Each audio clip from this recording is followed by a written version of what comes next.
Shalom saudara pendengar, apa kabar saudara semua? Harap saudara dalam keadaan baik dan sehat tentunya ya. Oke saudara pendengar, bersama saya Pendeta Eslom Manik dalam program Firman hari ini. Nah, hari ini akan mengupas tentang orang Samaria. Selamat mendengarkan.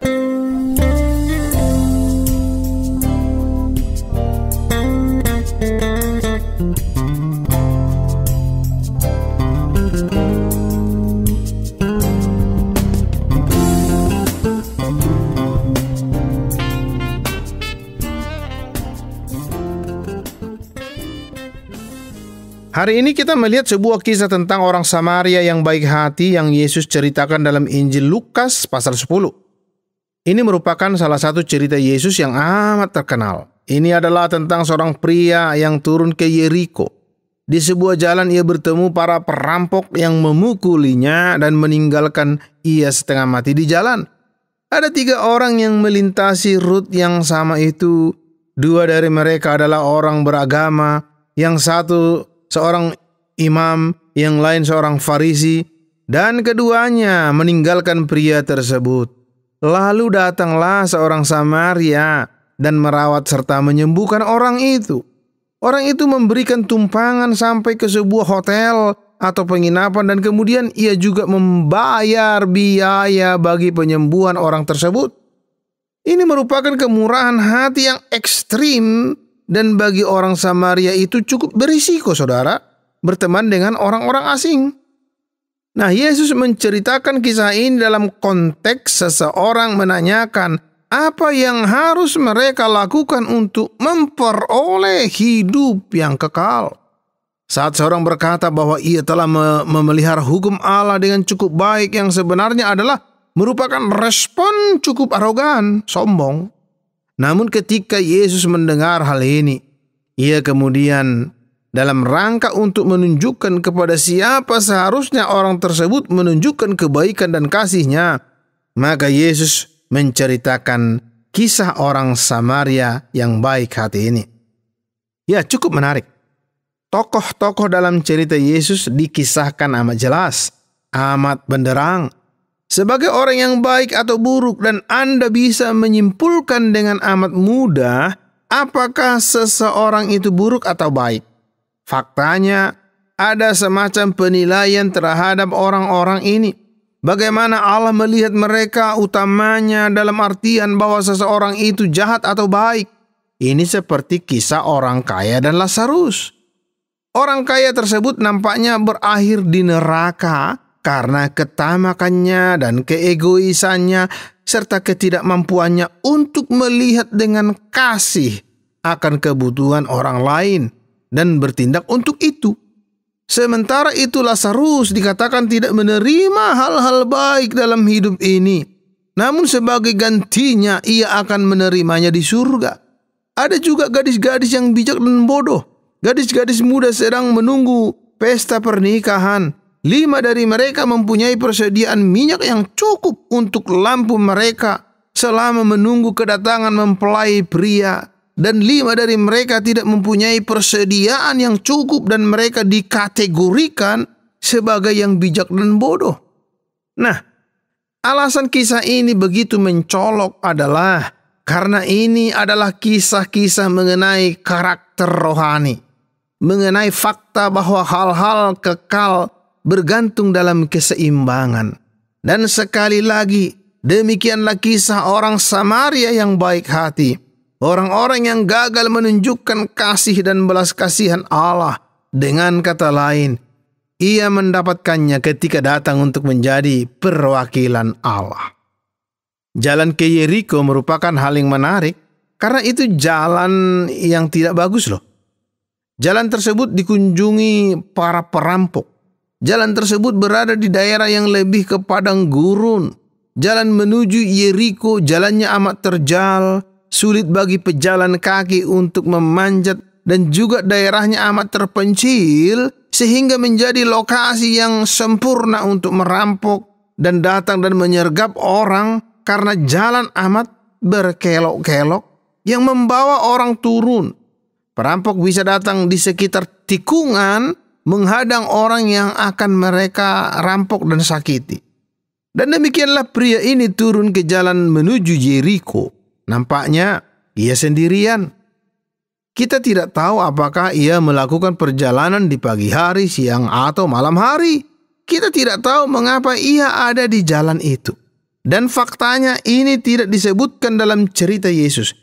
Itu poin yang amat menarik, karena kadang kita menghadapi orang yang membutuhkan pertolongan, tapi justru kita menghakimi mereka dan berkata, "Dasar bodoh, mengapa orang itu ada di jalan ke Yeriko sendirian?" Nah, seperti itulah perkataan beberapa orang untuk menghakimi. Anda tahu, Yesus tidak menghakimi situasi orang itu. Itu hanyalah sebuah kasus yang menghadirkan bahwa seseorang butuh pertolongan, dan itu prinsip yang baik untuk kita pahami juga. Berkali-kali kita sepertinya ingin mencari alasan bagi diri sendiri yang tidak berbelas kasihan dengan melihat pada situasi kondisi di mana orang ini mendapatkan masalah atau membutuhkan bantuan. Perumpamaan orang Samaria yang baik hati ini menjadi pengingat yang baik bahwa tanggung jawab utama kita bukanlah menghakimi atau menilai risiko yang diterima orang tersebut. Tanggung jawab kita adalah untuk menolong orang-orang yang membutuhkan pertolongan itu. Nah, ada sesuatu yang menarik sedang berlangsung di sini dengan dua orang yang melalui orang tersebut dari seberang jalan itu. Ada seorang imam dan kemudian seorang Lewi. Tadinya saya pikir referensinya salah. Namun orang kedua tersebut memang orang Lewi. Kedua orang ini dari klan imam, dan ada hal yang lebih dari sekedar perasaan tidak peduli. Hal ini sering tidak dipahami. Faktanya, orang-orang yang tidak beriman atau yang menunjukkan kemunafikan biasanya adalah orang percaya. Merujuk pada hal-hal seperti ini dan mereka berkata, "Lihatlah orang-orang yang beragama ini, mereka bahkan tidak memberikan pertolongan." Dan kemudian mereka mencoba mengembangkan hal tersebut yang agaknya membuat orang-orang Kristen masa kini terlihat buruk. Nah, orang-orang yang seperti itu benar-benar tidak mengerti Alkitab, dan pada akhirnya mereka menunjukkan pada diri sendiri bahwa mereka benar-benar miskin pemahaman iman dan pemahaman tentang orang percaya. Benar, apa yang sedang terjadi di sini adalah imam dan orang Lewi itu juga dibatasi oleh hukum Allah yang menyerukan kemurnian. Mereka tidak akan mengkontaminasi diri mereka sendiri, dan salah satu hal di mana mereka tidak boleh terkontaminasi adalah terhadap tubuh orang mati. Sangatlah mungkin, khususnya jika ini terjadi di malam hari, di mana dua orang itu tidak ingin mendekati tubuh yang mati, menganggap orang tersebut sudah mati. Mereka mendapati diri mereka dalam semacam ikatan ganda. Mereka tahu mereka harus menolong orang yang membutuhkannya.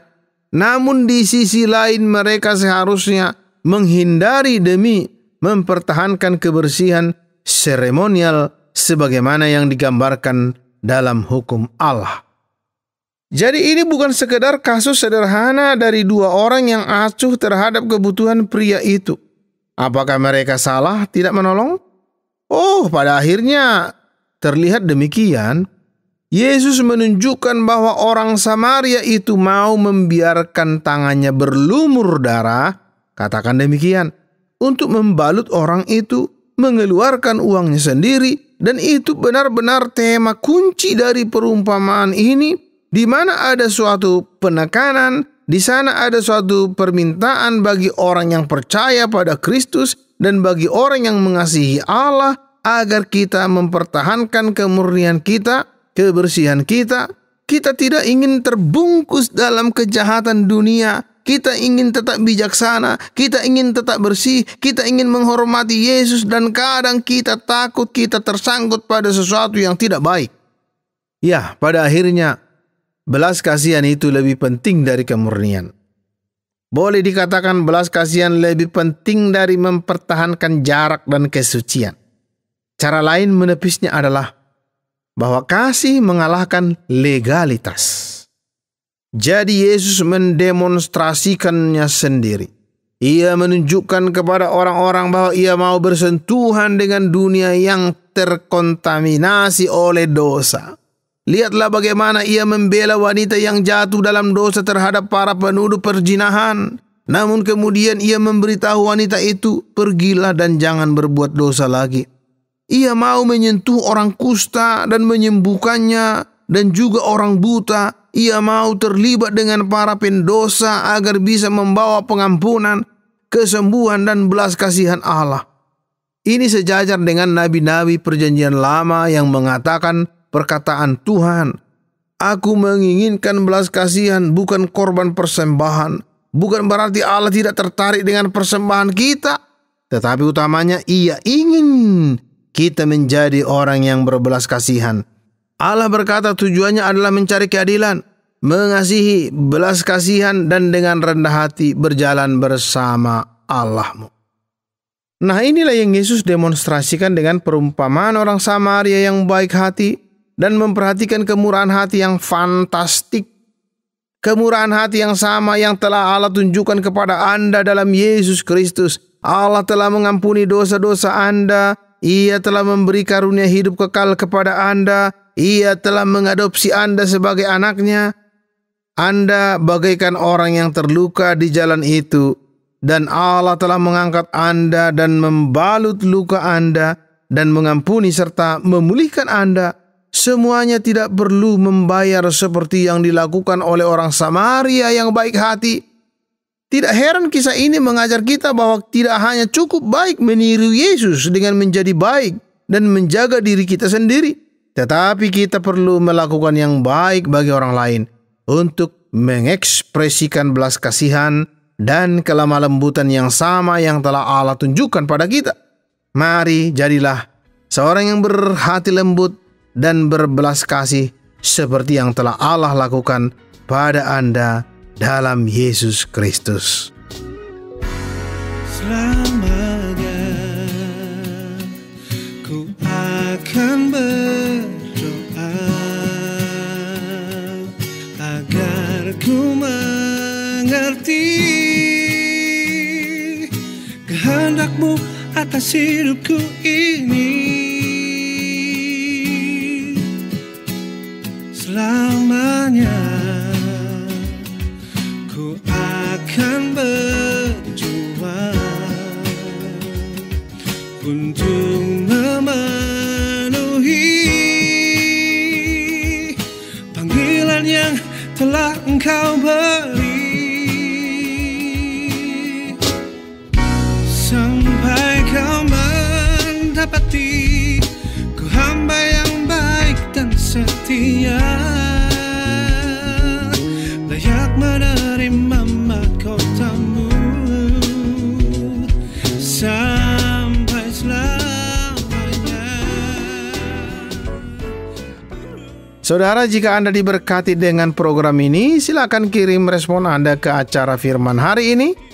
Tromol Pos 261 Batu 65302 Jawa Timur, atau SMS ke nomor 081333777386 dengan format nama Anda, spasi, nama program, spasi, asal Anda, spasi, respon Anda. Akhirnya saya Pendeta Eslomanik mohon diri dari ruang dengar Anda. Panggilan yang telah Engkau beri.